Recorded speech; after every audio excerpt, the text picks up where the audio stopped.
আজকে তিনজন বন্ধু বাইক মজা করে খামু রে। আমাকে একটু দে, কোট ফাটা কোট ফাটা। আরে বন্ধু, আরে বন্ধু, তুই তো একবারে ঠিক সময় আসছো, আমরা কেবল ফাটাইতেছি। আচ্ছা, ওই হুমুন্দি এত ফকিন্নি ঠিক খাওয়ার টাইমে আসে। কিভাবে বিদে হরি বুদ্ধি পারছি।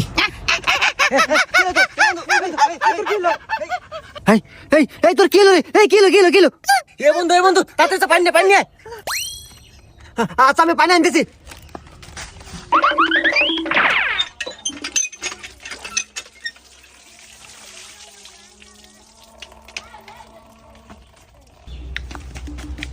এ বন্ধু পানি।